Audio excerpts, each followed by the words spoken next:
بسم اللہ الرحمن الرحیم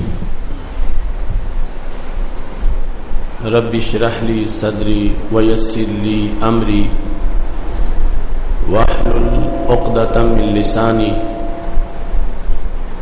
یفقہوا قولی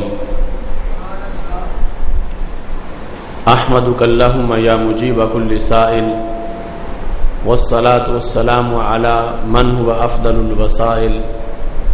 وعلى آلہ وصحبہ ذوی الفضائل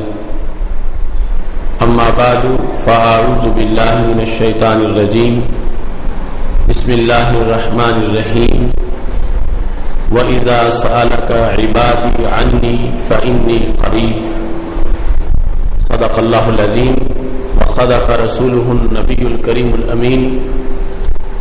ان اللہ وملائکتہ یصلون علی النبی یا ایھا الذین آمنوا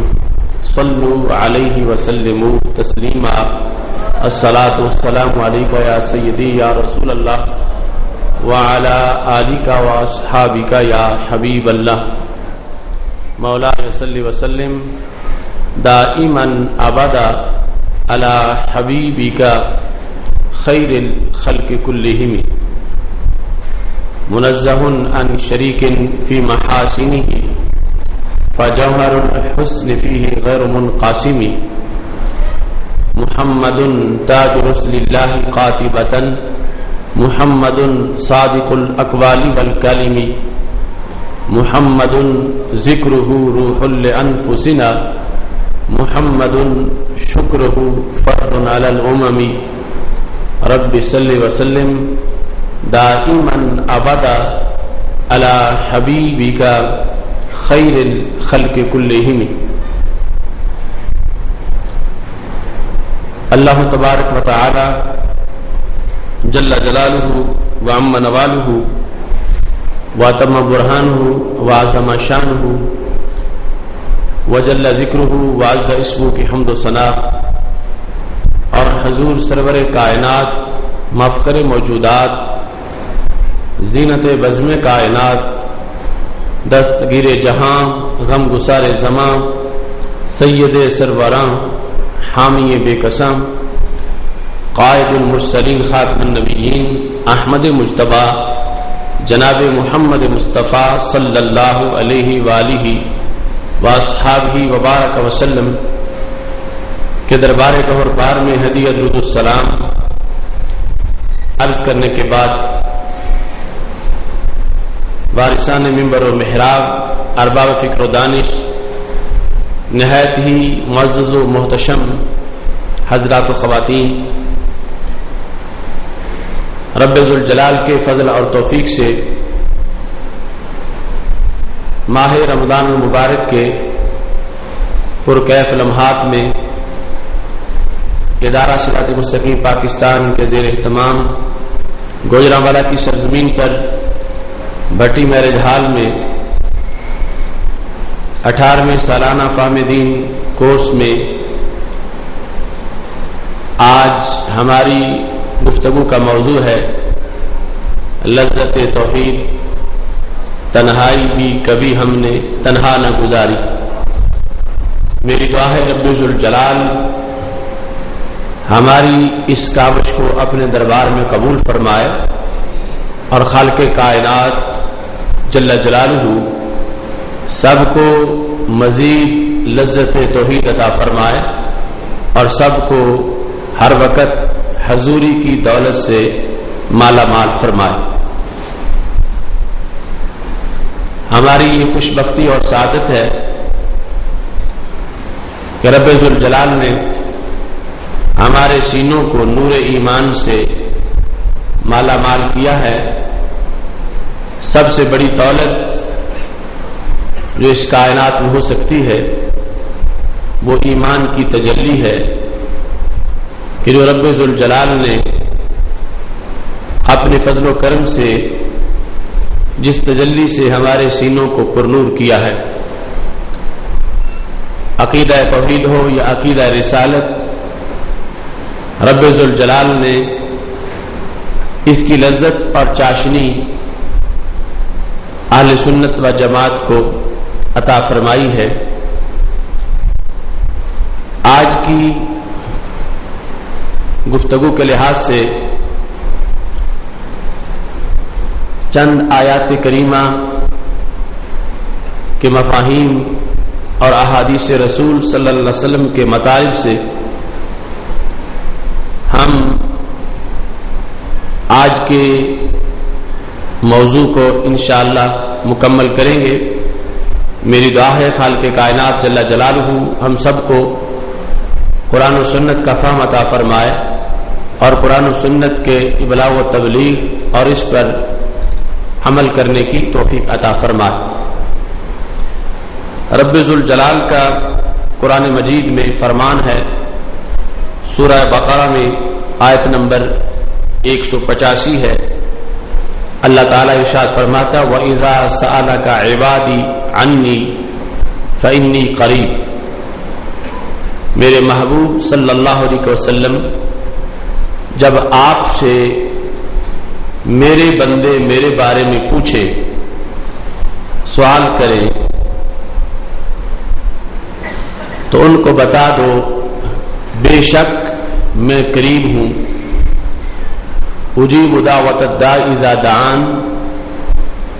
میں دعا کرنے والے کی دعا کو قبول کرتا ہوں جب بھی وہ مجھ سے دعا کرتا ہے۔ خالق کائنات جل جلالہ نے اس لاریب کلام میں قیامت تک کے انسانوں کو اس بات پر مطلع کر دیا ہے کہ مجھے اپنے آپ سے دور مت سمجھو، میں تمہارے قریب ہوں، اور یہ قرب رب ذوالجلال کی طرف سے ہر وقت ہوتا ہے۔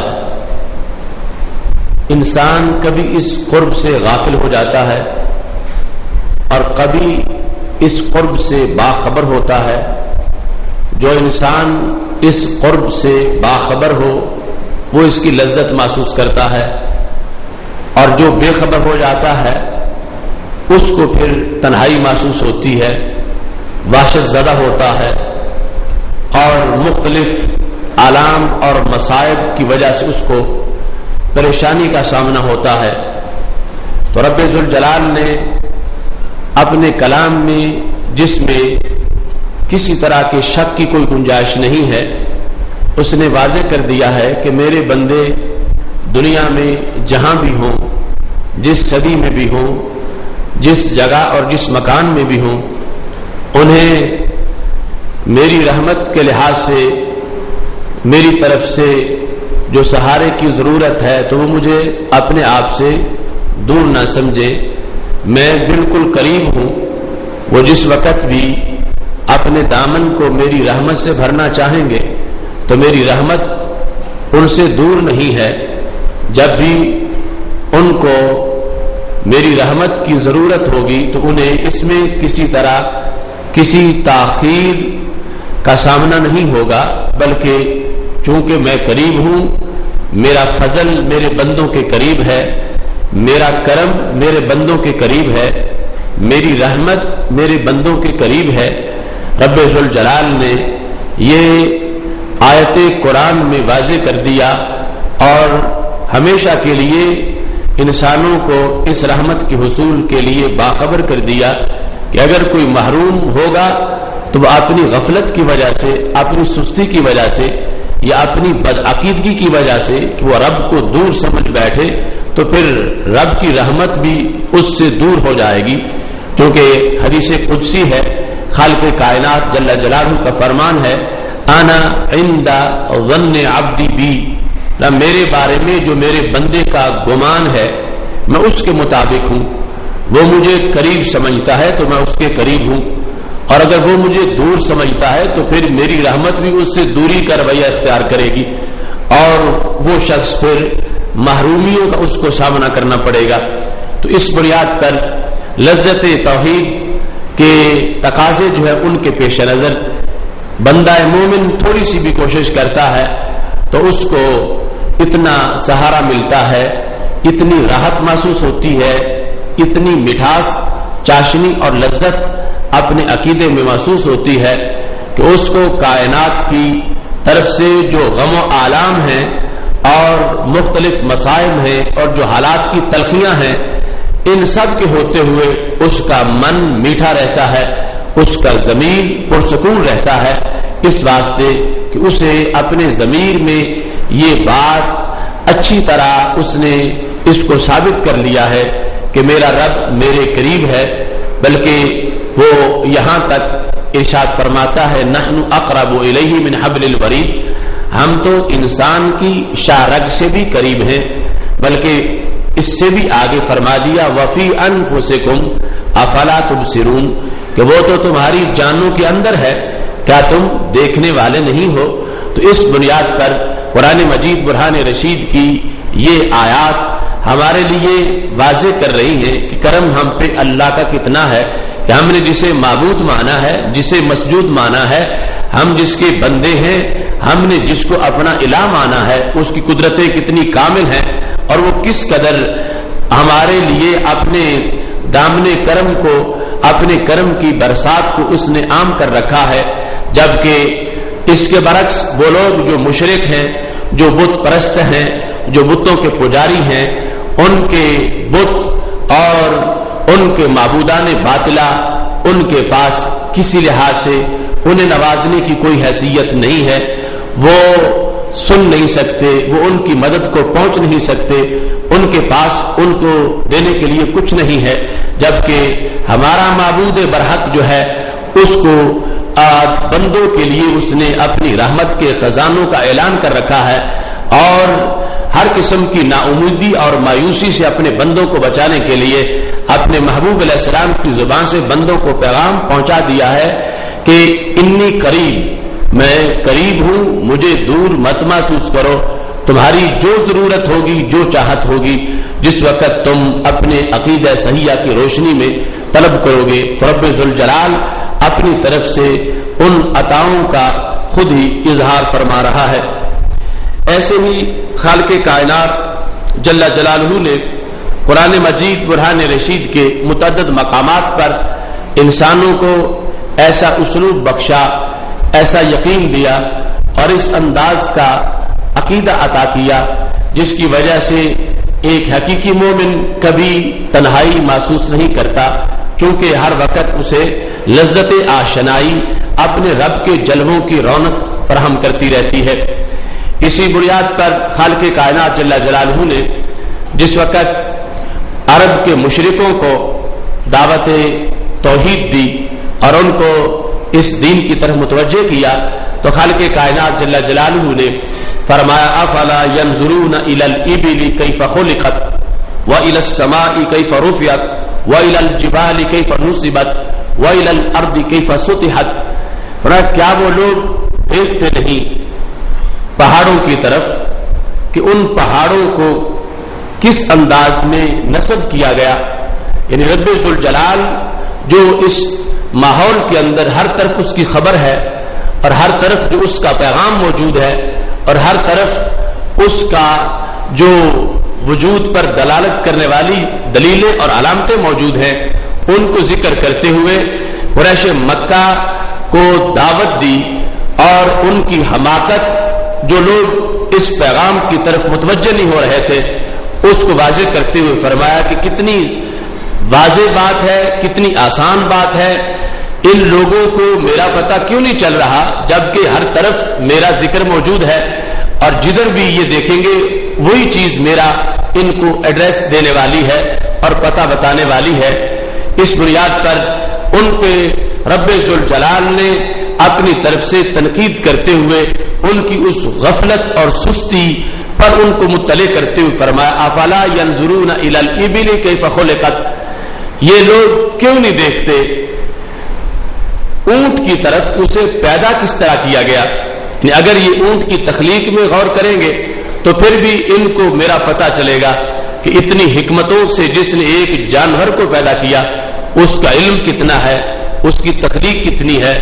تو جس نے ایک جانور میں اتنی حکمتیں رکھی ہیں اس نے ایک انسان میں کتنی حکمتیں رکھی ہوں گی۔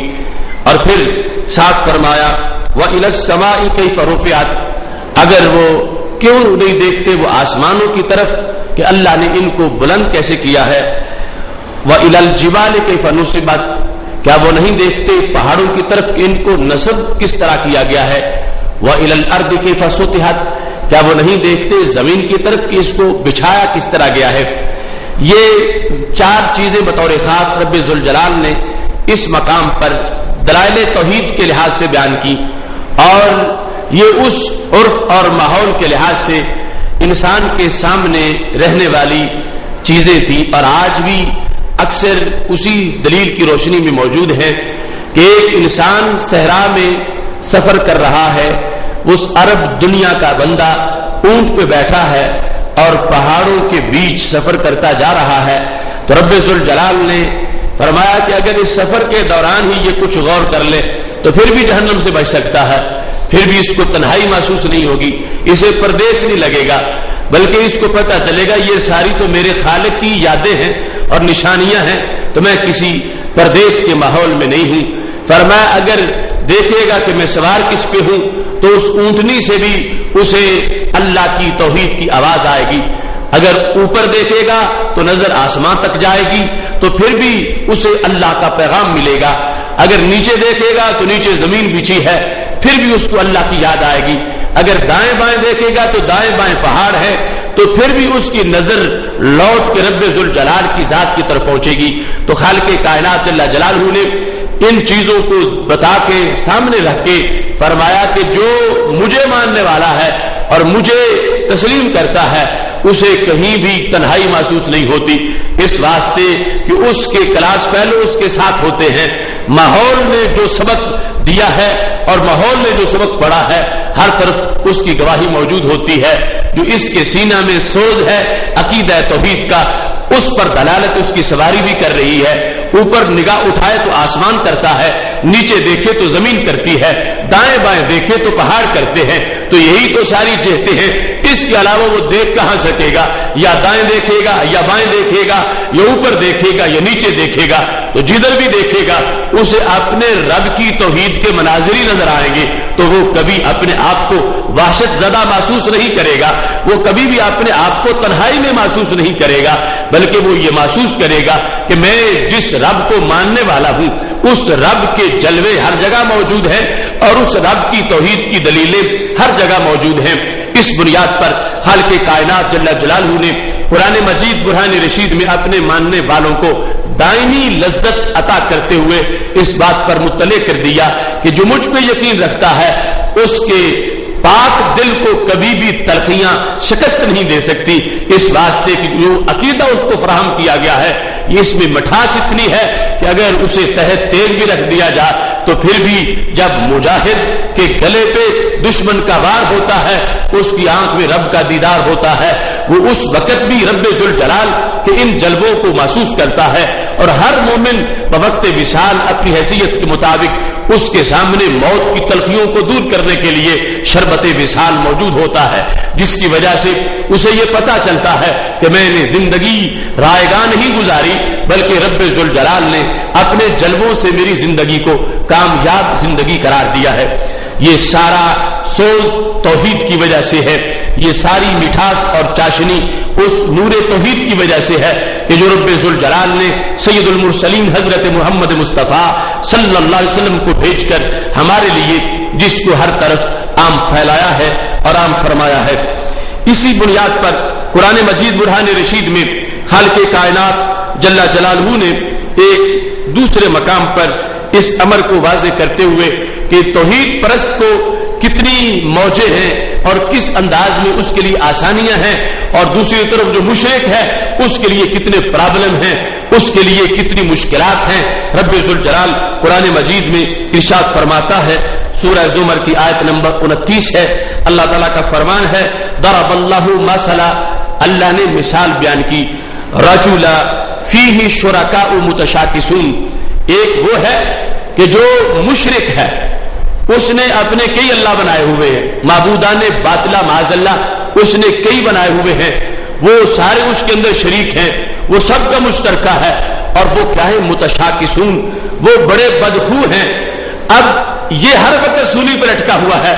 ایک جس کو اس نے اپنا رب مانا ہوا ہے وہ کہتا ہے بیٹھ جا, دوسرا جس کو اس نے رب مانا وہ کہتا ہے کھڑا ہو جا، تیسرا جس کو اس نے رب مانا وہ کہتا ہے سو جا، چوتھا جس کو اس نے رب مانا ہے وہ کہتا ہے کہ تو لیٹ جا، تو کھا لے، تو پی لے۔ اس طرح مختلف اس پر جس وقت وہ اپنی ڈیمانڈ ظاہر کرتے ہیں یہ پریشان ہو جاتا ہے، پشیمان ہو جاتا ہے، حیران ہو جاتا ہے۔ اب میں مانوں تو کس کی مانوں؟ اس بنیاد پر اس کی زندگی کا لمحہ لمحہ پریشانی میں گزرتا ہے اور وہ کسی ایک کی بات پورا کرنے کے لحاظ سے بھی ناکام ہوتا ہے، اور پھر اس کو تشویش ہے کہ یہ میرے رب جن کو میں نے رب مانا ہوا ہے یہ مجھ سے ناراض ہو جائیں گے، اس واسطے کہ میں ان کا جو تقاضا تھا اور جو امر تھا وہ تو بیک وقت پورا نہیں کر سکتا۔ یہ اس کی زندگی کی آفت ہے، یہ اس کے لیے مصیبت ہے اور یہ اس کے لیے کھٹکا ہے۔ اور دوسری طرف مومن حق پرست اور لذت توحید کے حامل سینے کے لیے کتنی آسانی رب ذوالجلال نے پیدا فرمائی ہے۔ ہمارا خالق ارشاد فرماتا ہے دوسری طرف رجل سلما لرجل، ایک ایسا بندہ ہے کہ جس کا آقا ایک ہی ہے۔ لفظ رجل بول کر اللہ نے مثال بیان کی اور مراد اس سے اس کی اپنی ذات ہے کہ رجلا سلما لرجل، کہ ایک مرد وہ ہے جو ایک کے ہی ہے، یعنی اس کا آقا ایک ہے، اس کے دو آقا نہیں، اس کے تین نہیں، اس کے چار نہیں، اس کا صرف ایک ہے، وہ ایک کے لیے سالم ہے، اس نے اسی کی بات سننی ہے، اسی پہ عمل کرنا ہے۔ اب ایک امر آ گیا، وہ تیار ہو گیا، فوراً اس نے وہ کام کیا، اب دوسرا کوئی امر اس کو نہیں دے گا، تیسرا کوئی نہیں اس کو بلانے والا، چوتھا کوئی نہیں جو اس پر اپنا آرڈر چلا، کیونکہ اس نے مانا ہی ایک کو ہے، وہ ہے ہی ایک کا، اس نے ایک کی بات سننی ہے اور اس پر اس نے عمل کرتے ہوئے اپنی زندگی بسر کرنی ہے۔ تو خالق کائنات جل جلالہ ارشاد فرماتا ہے هل یستویان مثلا، کیا یہ دونوں آپس میں مثال کے لحاظ سے برابر ہو سکتے ہیں؟ استفہام انکاری ہے، کبھی بھی برابر نہیں ہو سکتے۔ ایک کی زندگی تشویش سے بھری ہوئی ہے، دوسرا بالکل اس تشویش سے آزاد ہے۔ ایک ہر وقت گھبراہٹ میں ہے کہ ایک کے آرڈر کے وقت کہیں دوسرے کا نہ آ جائے، اگر آ گیا ہے تو پھر بھی گھبراہٹ، اگر نہیں آیا تو انتظار کی گھبراہٹ۔ لیکن جس نے وحدہ لا شریک کو مانا ہے، جس نے رب ذوالجلال کو مانا ہے، یہ لذت توحید میں ہے، اسے پتا ہے کہ معبود میرا ایک ہے، الہ میرا ایک ہے، مسجود میرا ایک ہے، میں اس کا بندہ ہوں، اس کا آرڈر میرے لیے ہے۔ اس بنیاد پر رب ذوالجلال فرماتا ہے کہ جس کو توحید ملی ہے، اس کو لذت ملی ہے، اس کو سکون ملا ہے، اس کو آرام ملا ہے، اس کے لیے پریشانیاں نہیں ہیں، اور اللہ کا فضل ہے کہ خالق کائنات جل جلالہ نے ہمیں اس دولت توحید سے مالا مال فرمایا ہے۔ یہاں ضمناً ایک بات کی طرف اشارہ کر دوں، اس کا تفصیلی موضوع تو مفہوم قرآن بدلنے کی واردات جو ہمارا خطبہ جمعۃ المبارک ہوگا اس میں بیان کیا جائے گا۔ کچھ لوگ اس آیت کو پڑھ کر اللہ کے رسول صلی اللہ علیہ وسلم سے جو ہماری محبت ہے، سید المرسلین حضرت محمد مصطفیٰ صلی اللہ علیہ وسلم کو جو ہم اپنے عشق کا قبلہ و کعبہ بنائے ہوئے ہیں، اور جو اولیاء کرام سے محبت ہے، ان ذوات قدسیہ سے محبت ہے، اس پر اس آیت کو لا کے فٹ کرنا چاہتے ہیں۔ کہتے ہیں کہ ایک وہ ہے جو صرف رب کو مانتا ہے، اور دوسرے یہ ہے کہ جو غلام اللہ کے نبی کے بھی بنے ہوئے ہیں اور یہ اولیاء کو بھی ماننے والے ہیں۔ اور اس آیت کو جو آیت توحید کے مضمون کو بیان کرتی ہے اور جس میں بت پرستوں کی مذمت اور نفی کی گئی، اس کو اپنی وہ گندی سوچ کی وجہ سے معاذ اللہ توحید پرستوں پر لا کر اپنی اس گندی سوچ کو داد دینا چاہتے ہیں۔ لیکن یہ یاد رکھنا، اس سوچ کے لیے یہاں پر 100 میں سے 1% بھی کوئی گنجائش نہیں ہے، اس واسطے کہ یہاں پر کہا گیا ایک وہ ہے کہ جس کے لیے کئی شرکا ہے، جن کا وہ غلام ہے اور اس کے آقا ہے، اور ایک وہ ہے جو ایک کے لیے ہے۔ اب یہاں پر اس ایک سے مراد رب ذوالجلال کی ذات ہے، اور رب ذوالجلال کا جو آرڈر ہے، اس آرڈر کے ہوتے ہوئے ہمارے نبی علیہ الصلوۃ والسلام کا جو آرڈر ہے اور جو سرکار کا آرڈر ہے، اس کے ہوتے ہوئے رب ذوالجلال کا جو آرڈر ہے، ان دو حکموں کو دو نہیں سمجھا جاتا بلکہ ایک ہی سمجھا جاتا ہے۔ رب ذوالجلال فرماتا ہے وَأَطِیعُوا اللَّهَ وَأَطِیعُوا الرَّسُولَ، تم اطاعت اللہ کی بھی کرو اور اطاعت اللہ کے نبی علیہ السلام کی بھی کرو. اگر معاذ اللہ رسول اللہ صلی اللہ علیہ وسلم کا معاملہ بت جیسا ہوتا تو ہرگز آپ کی اطاعت کا اللہ حکم نہ دیتا. یہاں پر رب ذوالجلال فرما رہا ہے میری بھی اطاعت کرو, میرے نبی علیہ السلام کی بھی اطاعت کرو. وَأُولِي الْأَمْرِ مِنْكُمْ, اور جو تم میں سے صلاحیت رکھنے والا اولو الامر ہے اس کی بھی میرے کہنے پہ اطاعت کرو. اب یہ اطاعت اللہ جو کروا رہا ہے اس اطاعت میں کوئی اپوزیشن نہیں ہے, وہ ایک اطاعت ہے. اولو الامر کی اطاعت بھی اللہ کی اطاعت ہے اور نبی علیہ السلام کی اطاعت بھی اللہ کی اطاعت ہے. اب اس آیت کو پڑھ کر سید عالم نور مجسم شفیع معظم صلی اللہ علیہ وسلم پر یا ائمہ دین پر اس کو فٹ کرنا یہ سوچ کی گمراہی ہو سکتی ہے, اس دین کی وضاحت نہیں ہو سکتی. اس واسطے کہ وہاں پر جو بت پرست نے اپنے الہ مانے ہوئے ہیں وہ ہر ایک اس کے لیے مستقل اس نے اس کا آرڈر سمجھا ہوا ہے اور وہ جدا جدا ہے, اور اللہ اور اللہ کے نبی کا آرڈر جدا نہیں ہے, اللہ اور اللہ کے عظیم ولیوں کا آرڈر جدا نہیں ہے. یہ آرڈر سارے اللہ ہی کے آرڈر کا حصہ ہے. اس واسطے خالق کائنات جل جلالہ فرماتا ہے وَاتَّبِعْ سَبِيلَ مَنْ أَنَابَ إِلَيَّ, اے قیامت تک کے لوگوں جو ایک پیغام قرآن مجید میں موجود ہے ایک عظیم باپ کی طرف سے بیٹے کے لیے یہ اور وہ عظیم توحید پرستوں کے لیے وَاتَّبِعْ سَبِيلَ مَنْ أَنَابَ إِلَيَّ, تم پیروی کرو اس کے راستے کی جو میری طرف جھک گیا ہے. اب یہاں پر ان کے طرف پیروی کا جو حکم دیا کہ جو میری طرف جھک گیا ہے اس کی پیروی کرو. اب جھکنے والا معبود نہیں ہے, عابد ہے. جو اللہ کی طرف جھکا ہے اللہ نہیں اللہ کا بندہ ہے, تو ان کی طرف جو متوجہ ہونے والا ہے اس پر یہ آیت فٹ نہیں کی جا سکتی, اس واسطے کہ ان کی پیروی کا تو رب ذوالجلال خود ہی حکم فرما رہا ہے. یہاں پر توحید کی لذت کے لحاظ سے کس قدر شریعت مطہرہ میں ہمارے لیے اللہ کے احکام اور رسول اللہ صلی اللہ علیہ وسلم کے احکام موجود ہیں. حضرت عبادہ بن صامت رضی اللہ تعالیٰ عنہ کہتے ہیں شعب ایمان میں یہ حدیث شریف جلد نمبر 1 صفحہ نمبر 470 پر موجود ہے. حضرت عبادہ بن صامت کہتے ہیں کہ رسول اللہ صلی اللہ علیہ وسلم بتا رہے تھے کہ افضل ایمان کس کا ہوتا. افضل ایمان ایک ہے فضیلت والا اور ایک ہے زیادہ فضیلت والا. زیادہ فضیلت کس ایمان میں ہے؟ تو میرے نبی علیہ الصلوۃ والسلام ارشاد فرماتے ہیں ان من افضل ایمان المرء ان یعلم ان اللہ معه حیث کان. افضل ترین ایمانوں میں سے ایمان یہ ہے کہ بندے کا عقیدہ کیا ہو کہ وہ ہر وقت یہ جانے ان اللہ معه حیث کان, میں جہاں بھی ہوں گا میرا خدا میرے ساتھ ہوگا. یہ ہے لذت توحید جو ہمارے آقا علیہ الصلوۃ والسلام نے بتائی. فضیلت اس ایمان میں ہے کہ بندہ صرف رب کو مانتا ہی نہیں یوں مانتا ہے, اور یوں تو یقیناً ہر بندے کا عقیدہ مکمل تب ہوتا ہے جب اسے پتا ہے کہ رب ذوالجلال ہر جگہ موجود ہے, میں جہاں بھی ہوں گا میرا رب میرے ساتھ ہوگا. لیکن یہاں پر یہ لفظ ہے یا علامہ کہ اس تصور کو ذہن میں پختہ کر لے, پکا کر لے, اپنے اندر یہ بات ہر وقت فیڈ کر لے کہ اس کے ذہن میں یہ حضوری ہو کہ میں جہاں بھی ہوں میرا رب میرے ساتھ ہے, میں جہاں بھی ہوں میرا مولا میرے ساتھ ہے. تو اس کی بنیاد پر اس کے لیے فوائد بہت زیادہ ہوں گے. پھر کبھی گناہ کی طرف نہیں جائے گا, پھر کبھی بدی کی راہوں کی طرف نہیں جائے گا, پھر کبھی وہ شیطان کا فٹ بال نہیں بنے گا, پھر کبھی شیطان اس کو گمراہ نہیں کر سکے گا. اس واسطے کہ اس کے ذہن میں ہے کہ اللہ میرے ساتھ ہے. اب جو اللہ کو اپنے ساتھ سمجھے وہ معاذ اللہ شراب کیسے پیے گا؟ جو اللہ کو اپنے ساتھ سمجھے وہ بدکاری کے لیے کیسے جائے گا؟ جو اللہ کو اپنے ساتھ سمجھے وہ رب کو اپنے ساتھ سمجھتے ہوئے نماز کا ناغہ کیسے کرے گا؟ ہر وقت وہ چست رہے گا, ہوشیار رہے گا, سستی سے دور رہے گا. اور پھر اس میں اس کے لیے لذت بھی ہوگی کہ میں جس کو سجدہ کرتا ہوں وہ تو میرے ساتھ ہے, میں اس کے ساتھ ہوں. میں نے جسے راضی کرنا ہے وہ بے خبر نہیں, وہ باخبر ہے, وہ جانتا ہے, اسے پتا ہے. اس بنیاد پر قرآن مجید برہان رشید میں رب ذوالجلال نے فرما دیا وما تفعلوا من خیر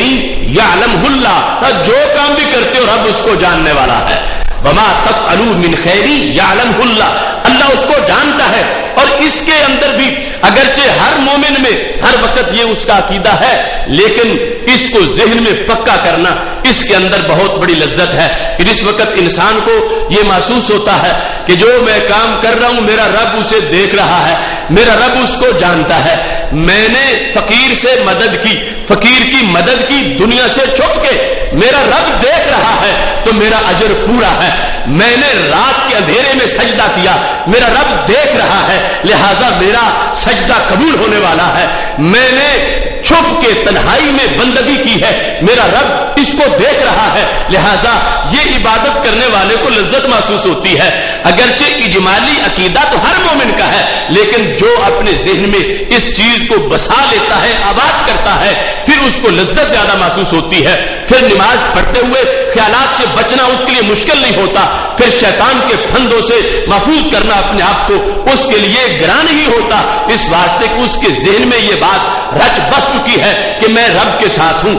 رب میرے ساتھ ہے، اور جس وقت یہ اس کو ہر وقت خیال رہتا ہے تو میرے نبی علیہ السلام فرماتے ہیں اب وہ فضیلت والے کام کرتا ہے، اور جب فضیلت والے کرتا ہے تو پھر ایمان افضل ہو جاتا ہے۔ اس بنیاد پر افضل ایمان کی علامت بیان کرتے ہوئے ہمارے نبی علیہ الصلوۃ والسلام نے لذت توحید کا باب ہمارے سامنے رکھا ہے، فرمایا تم جو بندہ یہ سمجھے کہ میں جہاں بھی ہوں میرا رب میرے ساتھ ہے، گھر میں ہوں تو رب میرے ساتھ ہے، دکان پہ ہوں تو رب میرے ساتھ ہے، میں جس جگہ ہوں میرا رب میرے ساتھ ہے، اب یہ جس وقت کہیں تنہا ہو کے ویرانے میں بھی چلا جائے گا تو پھر بھی تنہا نہیں ہوگا، اور یہ ہے وہ نقطہ، تنہائی بھی کبھی ہم نے تنہا نہ گزاری، اس واسطے کہ رب ذوالجلال کے محبوب حضرت محمد مصطفیٰ صلی اللہ علیہ وسلم جو نگاہ بینا عرش سے پار دیکھنے والی نظر رکھتے ہیں، انہوں نے ہمیں یہ سبق دے دیا ہے کہ میری امت کے متوالوں اور توحید کے پرستاروں، تم نے ہر وقت یہ بات اپنے ذہن میں زندہ رکھنی ہے، اور اس کو اپنے ذہن میں بالکل ہر وقت فیڈ رکھنا ہے کہ میں جہاں بھی ہوں میں تنہا نہیں ہوں، اس واسطے کہ میرا رب میرے ساتھ ہے۔ یہاں پر عمل کے لحاظ سے وما تفعلوا من خیر یعلمہ اللہ، جو بھی خیر کرتے ہو رب اس کو جاننے والا ہے۔ یہ ہے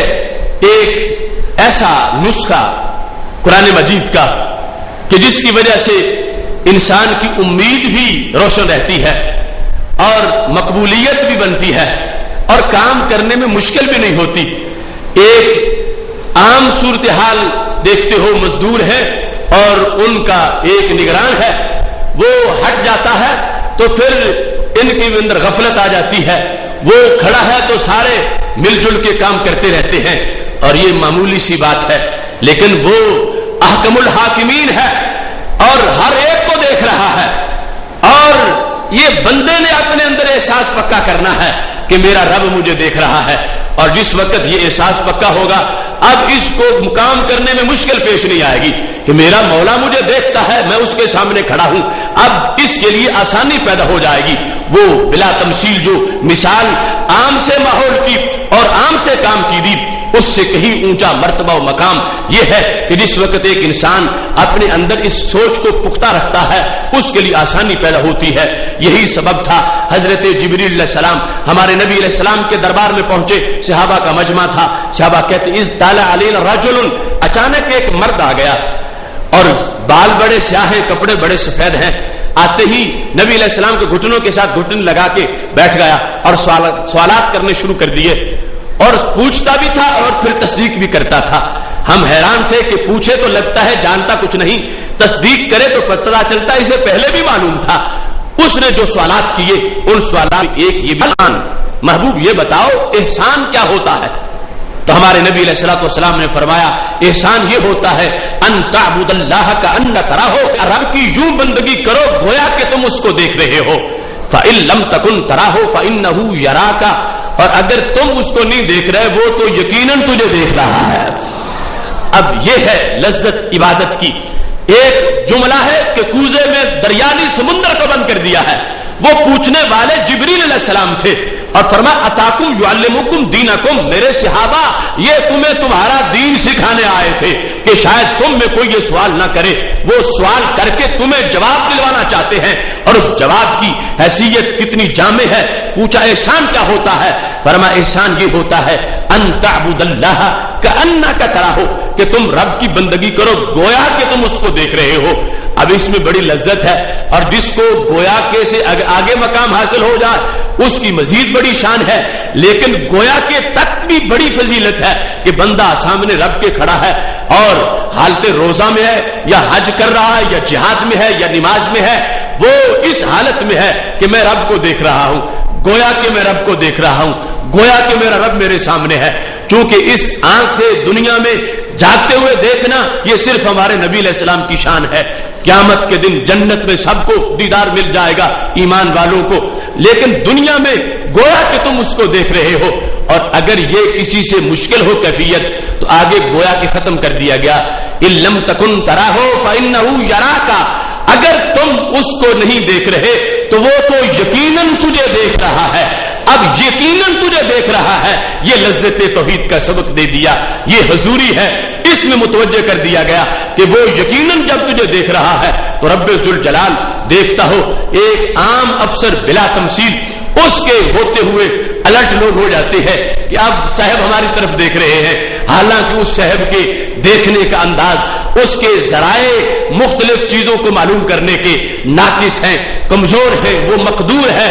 اس کی قدرتیں کامل نہیں ہیں، اور اس کے احسانات بندے پہ اتنے زیادہ نہیں ہیں، وہ معمولی سا محسن ہے، اس کی رضا کے لیے یہ چاہتا ہے کہ میں الرٹ رہوں کیونکہ وہ مجھے دیکھ رہا ہے۔ تو جس نے پیدا بھی کیا ہے، روزانہ کھانے کو بھی دیتا ہے، اور اس نے کرم کیا ہے اور کرم کرتا ہی جائے گا، اس کے لحاظ سے انسان کے اندر یہ شوق ہونا چاہیے کہ وہ مجھے دیکھ رہا ہے تو کہیں میرا سجدہ ٹیڑھا نہ ہو جائے، وہ مجھے دیکھ رہا ہے کہیں میرے قیام میں کوئی فرق نہ آ جائے، وہ مجھے دیکھ رہا ہے کہیں میں وہ نہ دیکھ بیٹھوں جسے دیکھ کے وہ ناراض ہو جاتا ہے۔ چونکہ وہ مجھے دیکھ رہا ہے لہذا غائبانہ بھی مجھے مخلص رہنا چاہیے، غائبانہ بھی مجھے اپنی آنکھوں پہ پہرا لگانا چاہیے، غائبانہ بھی لوگوں سے مجھے اپنے کانوں پہ پہرا لگانا چاہیے، اس واسطے کہ جس کو میں راضی کرنا چاہتا ہوں وہ تو مجھے اندھیری کوٹڑی میں بھی دیکھ رہا ہے۔ اس بنیاد پر ہمارے نبی علیہ الصلوۃ والسلام نے لذت توحید کے جام پلاتے ہوئے قیامت تک کے مسلمانوں کو یہ سبق دے دیا،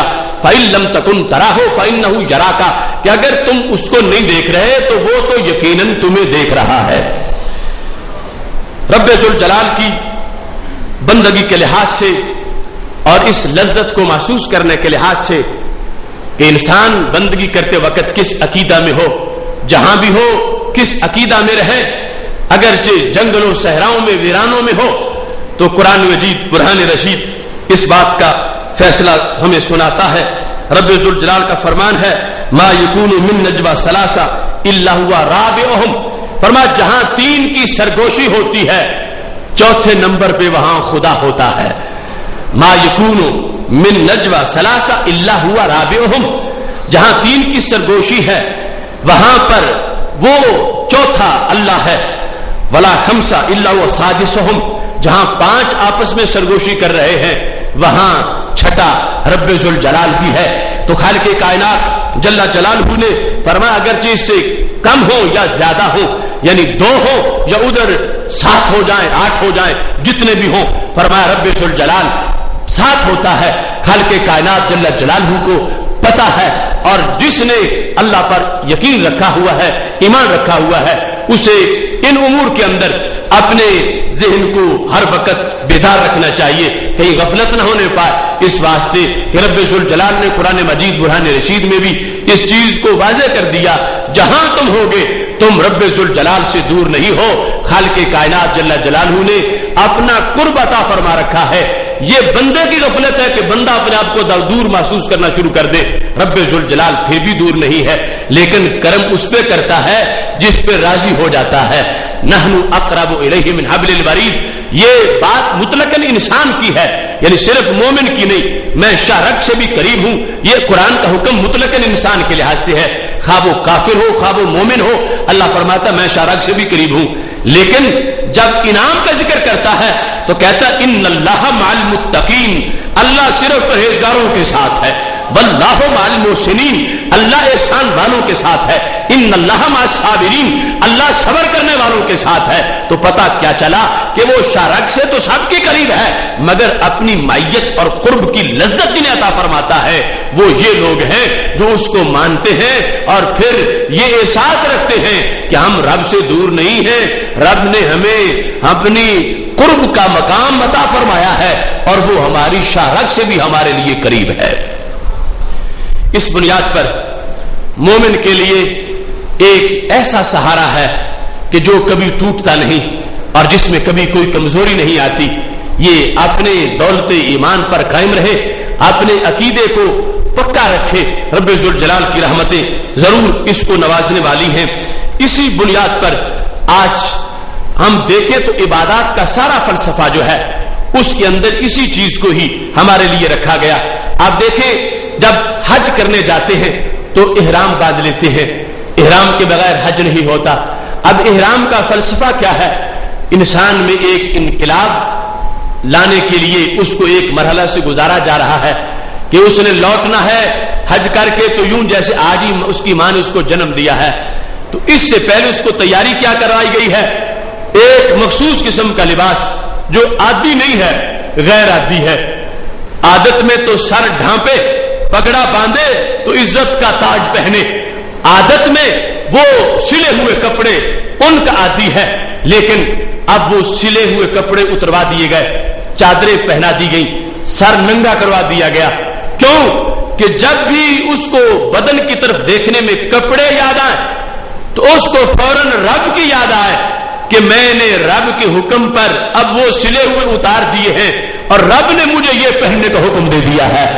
عادت ہے ہر وقت سر ڈھانپ کے رکھتا ہے، لیکن اس وقت جب ننگا سر اس کو خیال آتا ہے کہ میں اس کو ڈھانپوں، لیکن فوراً خیال آتا ہے کہ اب ناجائز ہے، ڈھانپ نہیں سکتا۔ اس کو ماحول ہی ایسا دے دیا گیا ہے،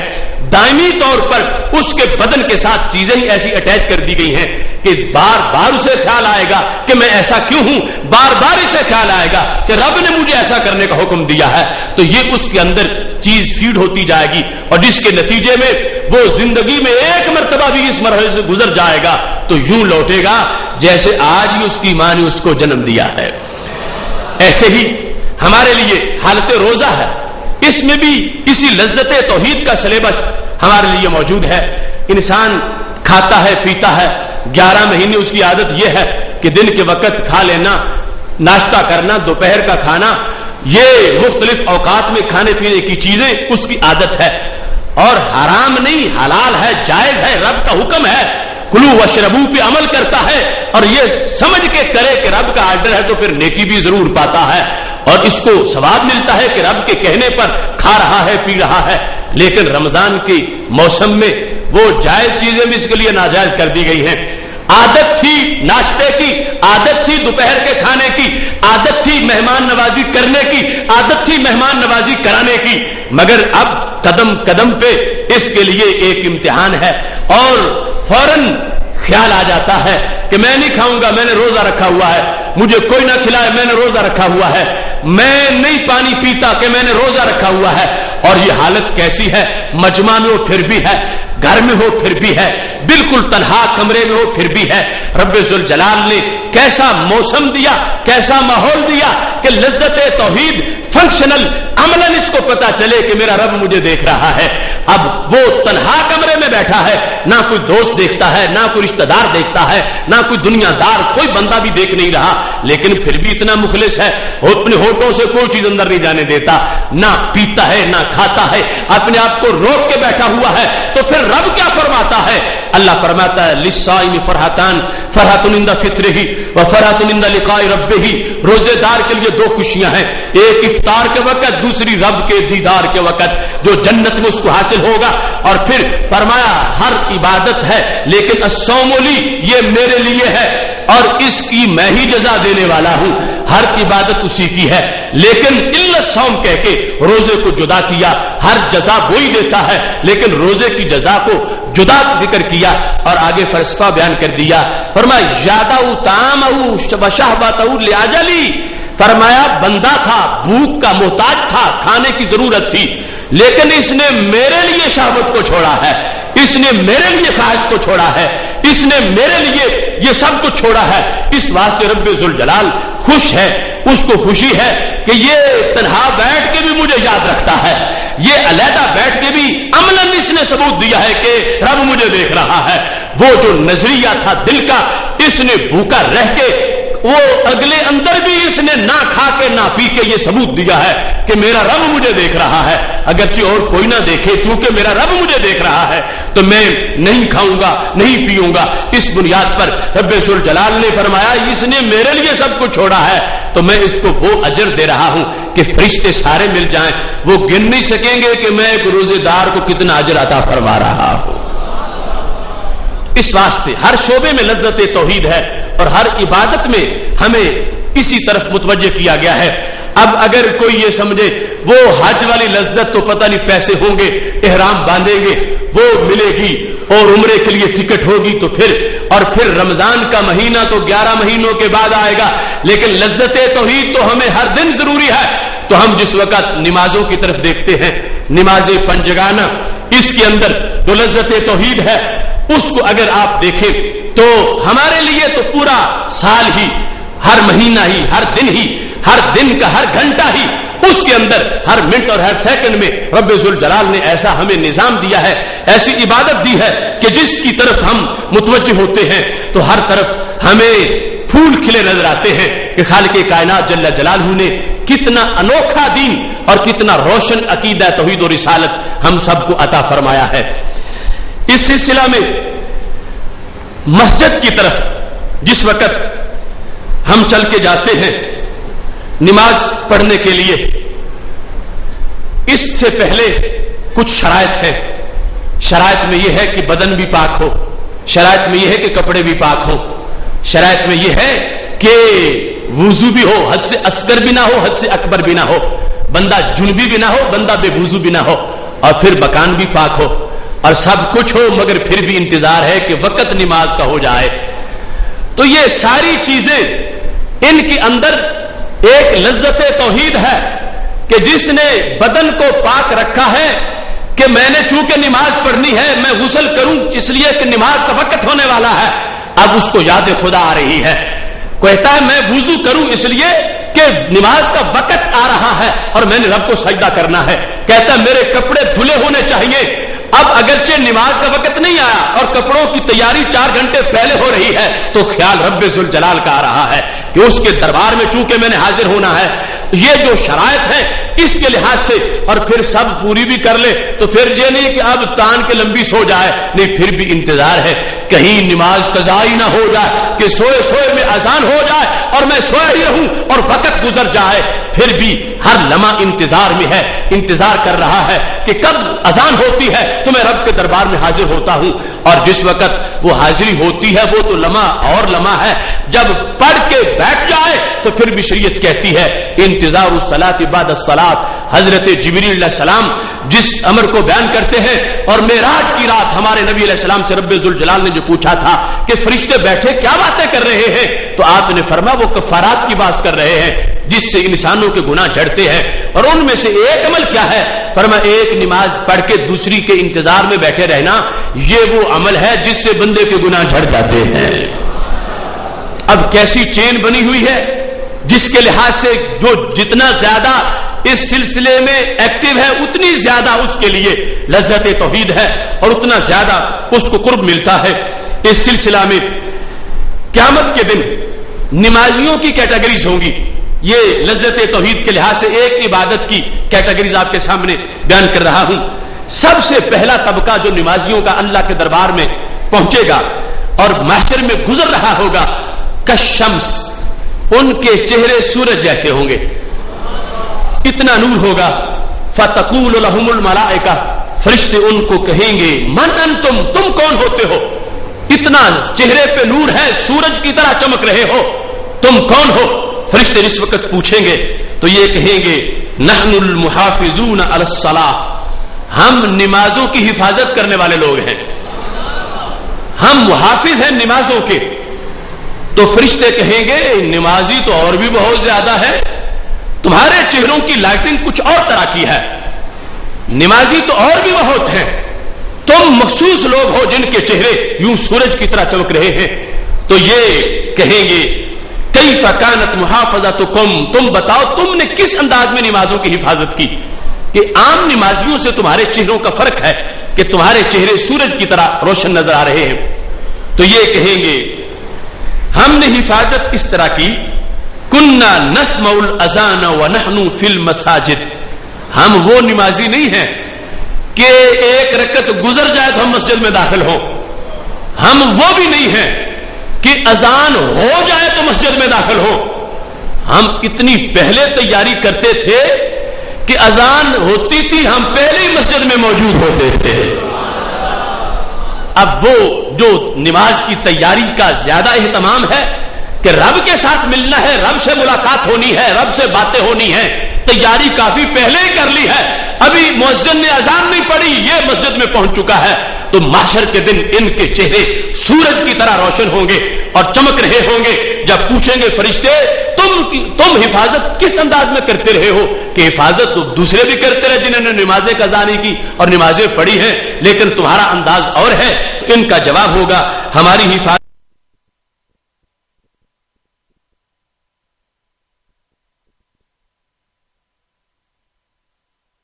طرف ہو، اور صرف وہ 4 رکعتوں میں نہ ہو، گھنٹوں سے وہ خیال اللہ کی طرف ہو جائے، تاکہ دن میں 5 نمازیں پڑھنی ہیں تو 24 گھنٹوں کے اندر وہ خیال ہر طرف رائج ہو جائے. اب یہ لوگ اپنی حفاظت کا تعارف کرواتے ہیں. انہوں نے فرشتوں کو جواب یہ فرشتوں کو اس انداز میں دیں گے، کننا نتوضأ قبل الوقت، ابھی نماز کا وقت داخل نہیں ہوا ہوتا تھا ہم پہلے وضو کر لیتے تھے. وہ پہلی کیٹیگری والے وضو کر کے مسجد میں بھی چلے گئے تھے، انہوں نے وضو کر لیا اگرچہ مسجد میں بھی نہیں گئے، لیکن وضو نماز کا وقت شروع ہونے سے پہلے ہی کر لیا ہے. یہ 2 جدا جدا باتیں، ایک ہے وقت کا آنا، ایک ہے اذان کا پڑھا جانا. وقت کا شروع ہونا علیحدہ چیز ہے، اذان کا ہونا یہ علیحدہ چیز ہے. تو یہ جن کے چہرے چاند کی طرح چمک رہے ہوں گے، فرشتے پوچھیں گے کہ تم نے کیسی حفاظت کی، تو یہ جواب دیں گے کننا نتوضأ قبل الوقت، ہم نماز کے وقت کا انتظار نہیں کرتے تھے، اذان کا انتظار نہیں کرتے تھے، ہم نماز کا وقت آنے سے پہلے ہی وضو کر لیا کرتے تھے. ان کے چہرے میدان محشر میں 14ویں کے چاند کی طرح چمک رہے ہوں گے. تیسرے نمبر پر ایک گروہ آئے گا، ان کی صورتحال کیا ہے، زمرہ اخرى کالکواکب، جن کے چہرے ستاروں کی طرح روشن ہوں گے. جس وقت وہ آئیں گے فرشتے ان سے پوچھیں گے من انتم، تم کون ہو، قالوا نحن المحافظون علی الصلاۃ، ہم نماز کی حفاظت کرنے والے لوگ ہیں. فرشتے پوچھیں گے کیف کان محافظتکم، تمہاری حفاظت کا انداز کیا ہے، تم نے نماز کی حفاظت کس انداز میں کی. تو یہ کہیں گے کننا نتوضأ قبل الاذان، ہم اذان سے پہلے وضو کر لیتے تھے. سب سے پہلا طبقہ اذان ہی مسجد میں آ کے سنتے تھے، یعنی وہ مسجد میں ہوتے تھے تو اذان ہوتی تھی اور وہ تیار ہو کے وضو کر کے آ چکے ہیں. دوسرا یہ ہے کہ ابھی وقت شروع نہیں ہوتا تھا تو وضو کر لیتے تھے، اور تیسرا وہ طبقہ ہے کہ ابھی اذان نہیں ہوتی تھی تو وضو کر لیتے تھے. یعنی یہ اہتمام کے نمبر ہیں کہ وہ نماز کی جو رکعتیں انہوں نے پڑھنی ہے چند اس سے کافی پہلے سے اپنے ذہن کو اس طرح متوجہ کیے ہوئے ہیں کہ ہم رب ذوالجلال کے دربار میں حاضر ہوں گے، ہم نے اللہ کے دربار میں حاضری دینی ہے، ہم نے نماز پڑھنی ہے. وہ جو رب ذوالجلال کے بارے میں نظریہ ہے کہ میرا رب مجھے دیکھ رہا ہے، نماز اس کے ساتھ سرگوشی ہے اور نماز کے لیے جانا ہے، اور عبادت کے اندر جو نظریہ ہمیں دیا گیا ہے اور لذت توحید کے خوشبو جو ہر مقام پہ موجود ہے، اس کے لحاظ سے دیکھو صرف نماز کے لحاظ سے ابھی حالت نماز کے اندر جو لذتیں ہیں وہ تو جدا بات ہے. یہ اس سے پہلے جو اہتمام کیا گیا، اذان سے پہلے تک کے 3 اہتمام ذکر کیے جو تینوں اذان سے پہلے کے ہیں. اذان کے بعد کے معاملات تو بعد کے رہ گئے، اذان سے پہلے کے جو معاملات ہیں ان کے لحاظ سے نمبر کتنے ملے. کسی کا چہرہ سورج کی طرح چمکتا ہے، کسی کا 14ویں کے چاند کی طرح، کسی کا ستاروں کی طرح، اس واسطے کہ انہوں نے لذت توحید کو اس انداز میں بھی محسوس کیا ہے کہ دن کی گھڑیاں گزری ہیں اور انہوں نے انتظار ملاقات میں کہ رب سے ملاقات ہونے والی ہے، انہوں نے پہلے سے اہتمام کیا ہے اور اس بات کو محسوس کیا ہے. رب ذوالجلال نے ان کے لیے حشر میں بھی خصوصی اعزاز رکھا ہے جب کسی کا کوئی پروٹوکول نہیں ہوگا. بڑے بڑے گلاب چہرے مرجھا چکے ہوں گے لیکن ان حفاظت دین والوں کے چہرے کسی کا سورج، کسی کا چاند اور کسی کا ستاروں کی طرح جگمگا رہا ہوگا۔ یہاں پر اس چیز کو بھی ذہن میں رکھیے کہ اس اہتمام کے لیے جو ہم ایک عبادت بالخصوص نماز کے لحاظ سے کر رہے ہیں، جس وقت مسجد کو دیکھتے ہیں تو مسجد سے بھی سجدے کا خیال آتا ہے اور اس سے بھی لذت توحید ملتی ہے۔ جس طرف مومن کو دیکھتے ہیں، مومن جو داڑھی والا ہے، جو نمازی ہے، جو مسجد میں جس سے ملاقات ہوتی ہے، جو نماز کی حاضری میں حاضر ہوتا ہے، اس سے بھی نماز کا تصور آتا ہے کہ فلاں گزر گیا لہذا نماز کا وقت ہو گیا ہے، فلاں جا رہا ہے اور یہ فلاں کے نماز کی طرف جانے کا وقت ہے۔ یہ ساری چیزیں پھر مجموعی طور پر ایک ایسا ماحول پیدا کرتی ہیں جس کی وجہ سے پھر سب کو قیامت کے دن اجر و ثواب ملے گا۔ یہاں تک کہ مسجد کی جو صورت ہے تفسیر در منصور میں موجود ہے، تحشر مساجد الدنیا کأنہ بخت بیض، قیامت کے دن مسجد کی صورتحال اونٹنی جیسی ہوگی جس کا رنگ سفید ہو، اور وہ دنیا کی اونٹنی جیسی نہیں، بہت بڑی اونٹنی جس نے ہزاروں نمازیوں کو پار کرنا ہے۔ مسجد کی صورتحال اونٹنی جیسی بن جائے گی، اور وہ اونٹنی اس کا تعارف کروایا ہے ہمارے نبی علیہ الصلوۃ والسلام نے۔ حضرت انس رضی اللہ تعالیٰ عنہ روایت کرتے ہیں، قوائمها من العنبر، عنبر کی اس کی ٹانگیں بنی ہوں گی، عنبر کی ٹانگیں ہوں گی، وآناقها من الزعفران، گردن اونٹنیوں کی زعفران کی بنی ہوگی۔ ہر مسجد سفید رنگ کی اونٹنی بن جائے گی جس اونٹنی کی ٹانگیں عنبر کی ہوگی، اور جس اونٹنی کی گردن جو ہے وہ زعفران کی ہوگی۔ ورؤوسها من المسک، اور اس کی کا سر کستوری کا بنا ہوگا۔ یہ ہر مسجد قیامت کے دن اس کی جو صورتحال، سفید رنگ کی اونٹنی، ٹانگیں عنبر کی اور گردن جو ہے وہ اس انداز کی زعفران کی اور سر کستوری کا ہے، اور یہ چلائی جا رہی ہوگی۔ آخر مسجد آباد کرنے والوں کا بھی تو مرتبہ و مقام ہے۔ جب مسجد کی اپنی یہ حیثیت ہے تو مسجد کے ساتھ کچھ اور لوگوں کا بھی محشر کے دن اہتمام ہوگا۔ یہ اونٹنی چلائے گا کون؟ اس اونٹنی کو لے جائے گا کون؟ اس کی لگام کون پکڑے گا؟ اور حدیث شریف میں ہے کہ عظیماتها من الزبرجد، زبرجد سے اس کی لگام بنی ہوئی ہوگی، زبرجد سے لگام ہے، اور اتنی شاندار اونٹنی ہے جس وقت یہ چلے گی۔ والمؤذنون یقودونها، مؤذن کی بھی ایک سیٹ ہوگی مسجد کے ساتھ، اور اس کے ساتھ والائمۃ یسوقونها، جو مسجد کا امام ہے اس کی بھی سیٹ ہوگی۔ مؤذن اس کے لیے قائد ہوگا اور امام اس کے لیے سائق ہوگا۔ قائد وہ ہوتا ہے جو آگے سے پکڑ کے چلائے، سائق وہ ہوتا ہے جو پیچھے سے لے جائے۔ تو یہ محشر میں مسجد جو ہے وہ اونٹنی کی شکل میں ہے، آگے نکیل اونٹنی کی مؤذن نے پکڑی ہوئی ہے اور پیچھے پیچھے امام صاحب جا رہے ہیں۔ یہ حشر کے میدان میں مسجد، امام اور مؤذن۔ اور اب نمازیوں کی صورتحال کیا ہے؟ ہمارے نبی علیہ الصلوۃ والسلام کی غیب کی خبروں کا کمال دیکھو، کیا کیا دیکھا اس آنکھ نے اور کیا کیا علوم کا اظہار کر دیا ہے۔ میدان محشر ہوتا، اونٹنیاں نظر آ رہی ہوتی، پھر ہمیں پتا چلتا، لیکن میرے نبی علیہ السلام نے سب کچھ پہلے ہی بیان فرما دیا ہے۔ پاک محبوب علیہ الصلوۃ والسلام ارشاد فرماتے ہیں،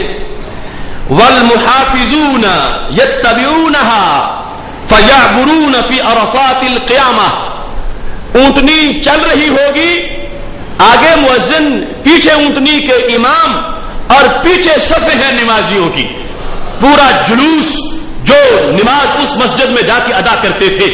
فرمایا یہ جتنے بھی قیامت کے میدان کے مختلف میدان ہوں گے ان میں سے اسی طرح جلوس گزرے گا۔ یہ ہر مسجد اپنے نمازیوں کو سمیٹ کے لے جا رہی ہوگی، ہر مسجد اپنے اندر سجدہ کرنے والوں کو یوں سنبھال کے لے جا رہی ہوگی۔ وہاں پر امام بھی ہے، وہاں پر مؤذن بھی ہے، وہاں پر سارے نمازی بھی ہیں۔ جس وقت یہ گزریں گے میدان معاشر میں تو ہلچل مچ جائے گی کہ یہ کیسا جلوس ہے، یہ کون سے لوگ ہیں اور یہ نور والے چہرے کن لوگوں کے ہیں. یہاں تک کہ ہمارے نبی علیہ الصلوۃ والسلام ارشاد فرماتے ہیں فیقول اہلھا، میدان محشر کے لوگ کہیں گے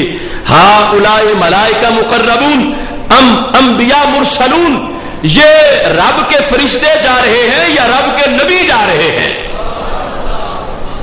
ایسی رونق، ایسا اہتمام، ایسا پروٹوکول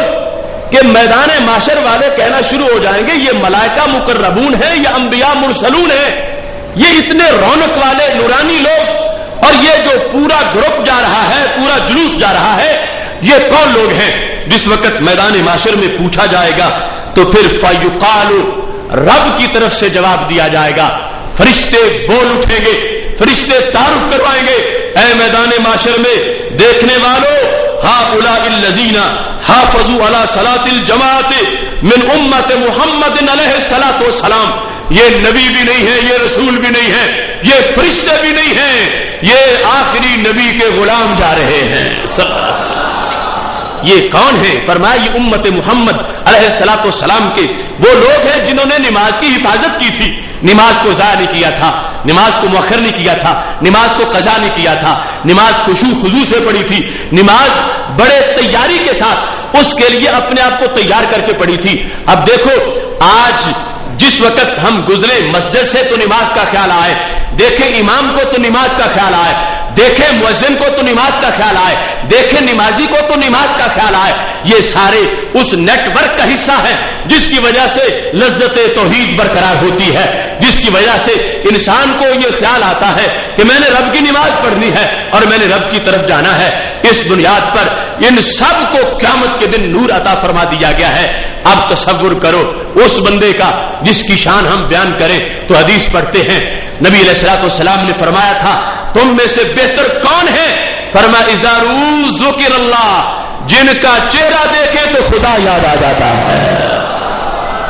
اب وہ مسجد کی عظمت، وہ امام کی عظمت، وہ مؤذن کی عظمت، وہ نمازی کی عظمت، جس بنیاد پر میدان محشر میں بھی ان کو ایسے تاج پہنا دیے جائیں گے اور اس طرح لوگ پوچھ رہے ہوں گے یہ نبی رسول ہیں یا ملائکہ مقرب ہیں، یہ کون ہیں جو جا رہے ہیں؟ اس واسطے کہ وہ اس نیٹ ورک کا حصہ تھے جس کی وجہ سے معاشرے میں توحید کا چرچا ہوا، توحید کی لذت پہنچی، توحید کا شوق اجاگر ہوا اور لوگوں کو ان کی وجہ سے نماز یاد آتی تھی. وہ جگہ مسجد کی اس کا یہ اعزاز ہو گیا. اور جو چلتا پھرتا چہرہ ایسا فنکشنل ہے کہ جس کو دیکھیں تو رب یاد آتا ہے، وہ رب کا ولی، وہ رب کا نیک بندہ، وہ رب کا برگزیدہ انسان، اس کے لیے محشر کے دن اللہ کی طرف سے کیا انعامات ہوں گے، کتنی ویلیو ہوگی اور کیسا پروٹوکول ہوگا کہ وہ جس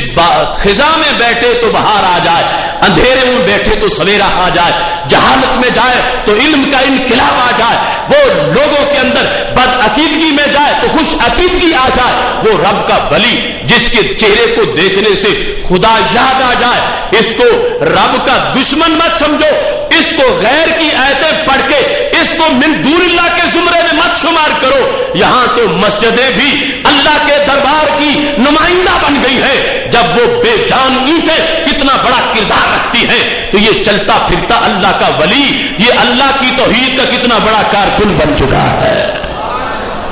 اس واسطے وہ سوچ گھٹیا سوچ ہے جس نے رب والوں کو اللہ کی اپوزیشن بنا کے پیش کر دیا اور اس کو اپنی طرف سے توحید کہنا شروع کر دیا. نہیں، ان لوگوں نے شاید ذوق توحید چکھا تو کیا سنگا ہی نہیں، اس طرح کی باتیں کرتے ہیں. اگر وہ قرآن و سنت کے مزاج کو سمجھے تو پھر پتہ چلے گا کہ رب ذوالجلال